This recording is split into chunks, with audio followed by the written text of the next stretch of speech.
بسم اللہ الرحمن الرحیم۔ السلام علیکم ورحمۃ اللہ۔ چیپٹر 4 لیکچر نمبر 14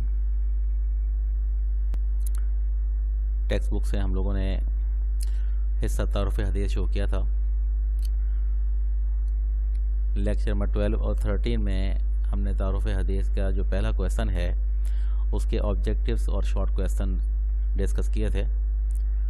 اب یہ آپ کی ٹیکسٹ بک کا پیج نمبر 64 ہے، پیج نمبر 64، اور اس کے ساتھ آپ کا پیج نمبر 65 دیکھیں۔ 64 پیج حدیث کے معنی، حدیث کی دینی حیثیت، اور اس کے ساتھ آپ کا پیج نمبر 65 ہے۔ پیج نمبر 65 پر دیکھیں، یہ پوائنٹس دیے ہوئے ہیں 2 3 4 5، اور اس کے ساتھ ایک پیراگراف دیا ہوا ہے حدیث کی حفاظت سے پہلے تک۔ یہاں تک بیٹا آپ کا ایک لانگ کویسچن بنتا ہے۔ اس پر ہم نے آپ کو لیکچر نمبر 12 اور 13 کے آبجیکٹیو شارٹ کویسچن ڈسکس کیے تھے آپ کے ساتھ۔ اب ٹیکسٹ بک کے یہاں تک کے حصے کا ایک لانگ کویسچن بنتا ہے، اور یہ کویسچن آپ لوگ ذرا نوٹ کریں گے۔ یہ کویسچن کیا بنتا ہے؟ یہ آپ کی بک کا پیج نمبر 22 ہے، تعارف اسلام پیج نمبر 22۔ اس میں حصہ تعارف حدیث کا جو پہلا کویسچن ہے آپ لوگ نوٹ کریں گے۔ ابھی جو میں نے آپ کو ٹیکسٹ بک سے پیجز بتائے تھے اس کا کویسچن لانگ کیا بنتا ہے آپ نوٹ کریں۔ حدیث کی تعریف بیان کیجیے، نیز حدیث کی دینی حیثیت کی وضاحت کریں۔ تو کویسچن بنے گا ہمارا حدیث کا مفہوم اور اس کی دینی حیثیت بیان کریں، یا اسلام میں دین میں حدیث کا کیا مقام ہے، اس کی دینی اور شرعی حیثیت کیا ہے بیان کریں۔ یہ اس طرح کا کویسچن بنے گا آپ کا۔ تو اس کے لیے سب سے پہلے ہم نے جو لفظ حدیث ہے اس کو ڈیفائن کرنا ہے۔ حدیث کے لفظی معنی کیا ہیں؟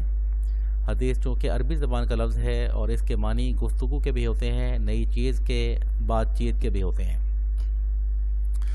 دینی اصطلاح میں رسول اکرم صلی اللہ علیہ وسلم کے اقوال، افعال اور احوال کو حدیث کہتے ہیں۔ حدیث کی 3 قسمیں آپ کو میں نے بتائی تھیں: قولی حدیث، فعلی حدیث اور تقریری حدیث۔ اس میں جو قولی حدیث ہے، رسول اکرم صلی اللہ علیہ وسلم کی وہ حدیث کہ جس میں آپ کا فرمان پایا جائے، یعنی رسول اکرم صلی اللہ علیہ وسلم کے قول اور فرمان کو قولی حدیث کہتے ہیں۔ جیسے کسی حدیث میں آپ پڑھتے ہیں قال رسول اللہ صلی اللہ علیہ وسلم، جہاں قال کا لفظ آئے گا وہاں پر یعنی آپ نے فرمایا، یہ حدیث قولی بن جائے گی۔ قال رسول اللہ صلی اللہ علیہ وسلم المسلم من سلم المسلمون من لسانہ و یدہ، مسلمان وہ ہے جس کی زبان اور ہاتھ سے دوسرے مسلمان محفوظ ہوں۔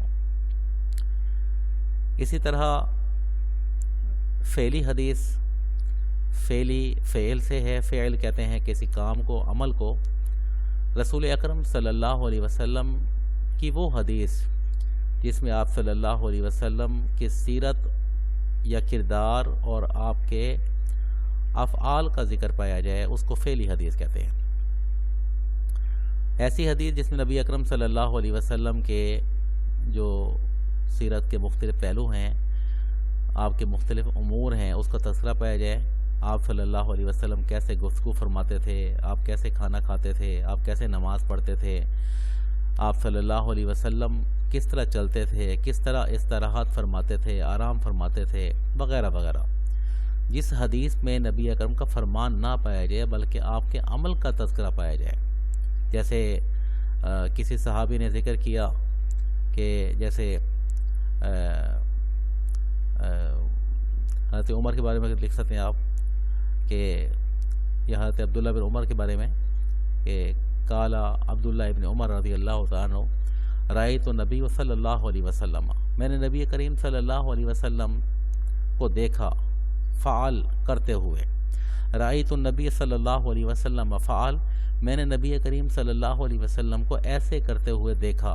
جس حدیث میں اس طرح کے الفاظ پائے جائیں، جس میں آپ صلی اللہ علیہ وسلم کے عمل کا تذکرہ پایا جائے، اس کو کہیں گے ہم فعلی حدیث۔ اسی طرح نبی اکرم صلی اللہ علیہ وسلم کی جو حدیث کی تیسری قسم ہے وہ تقریری حدیث ہے۔ رسول اکرم صلی اللہ علیہ وسلم کی موجودگی میں ہونے والا کوئی ایسا کام جو حضور نے کبھی نہ کیا ہو، نہ کبھی اس کا حکم فرمایا ہو، اس کام کو دیکھ کر آپ نے خاموشی اختیار فرما لی ہو یا خوشی کا اظہار فرمایا ہو، تو اس کو بھی ہم حدیث کہیں گے، تقریری حدیث۔ تو یہ اصطلاح حدیث کی 3 بڑی قسمیں ہیں: فعلی حدیث، اپنا قولی حدیث، فعلی حدیث اور تقریری حدیث۔ اب ہم دیکھتے ہیں کہ حدیث کا دین میں کیا مقام ہے۔ قرآن کریم نے اتباع رسول صلی اللہ علیہ وسلم کو لازمی قرار دیا ہے۔ قرآن مجید کے بعد اسلام کا دوسرا بڑا جو ماخذ ہے وہ حدیث پاک ہے۔ قرآن و حدیث کا جو باہمی ربط ہے وہی دین کی سمجھ عطا کرتا ہے۔ قرآن مجید میں بعض احکام کی تفصیل نہیں ہے جس کے لیے حدیث رسول کا علم ضروری ہے۔ حدیث پاک کا دین میں کیا درجہ ہے اسے سمجھنے کے لیے رسول اکرم صلی اللہ علیہ وسلم کی حیثیات کو پیش نظر رکھنا ضروری ہوگا۔ اب سب سے پہلے ہم حدیث کے بارے میں بتائیں آپ کو کہ آپ اللہ کے رسول صلی اللہ علیہ وسلم کی جو حدیث ہے اس کا دین میں کیا مقام ہے۔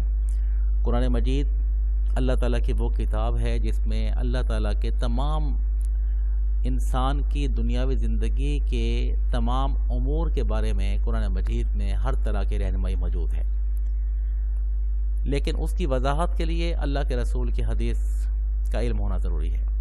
مثال کے طور پر قرآن مجید میں اللہ نے فرمایا اقیموا الصلاۃ، نماز قائم کرو۔ اب نماز ہم قائم کرنا چاہتے ہیں، آپ دن میں کتنی نمازیں پڑھے ہیں، کن کن اوقات میں نماز پڑھے ہیں، اسی نماز کو ہم لوگ کن شرائط کے ساتھ اور کن فرائض و واجبات کے ساتھ ادا کریں، نماز کے مستحبات کیا ہیں، نماز میں مکروہات کیا ہیں، نماز کے مفسدات کیا ہیں، قرآن میں کہیں تذکرہ نہیں ہے۔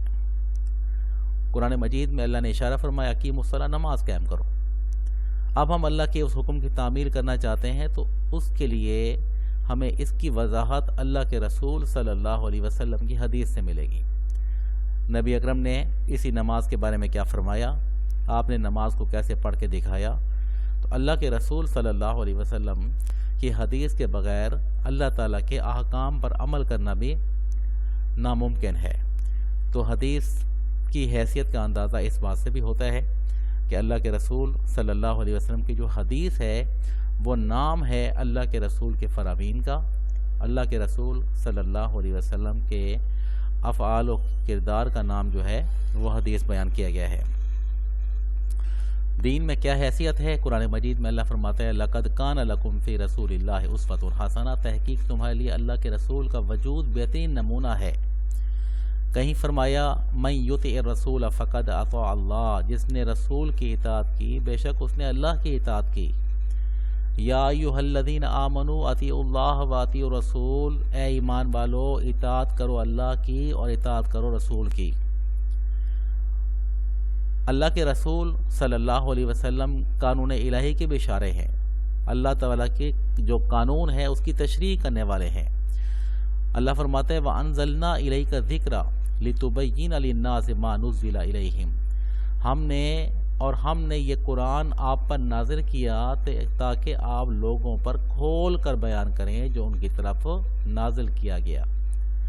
ہمارے نبی صلی اللہ علیہ وسلم صاحب امر ہیں، آپ صلی اللہ علیہ وسلم کے ہر فیصلے کو حرف آخر قرار دیا گیا۔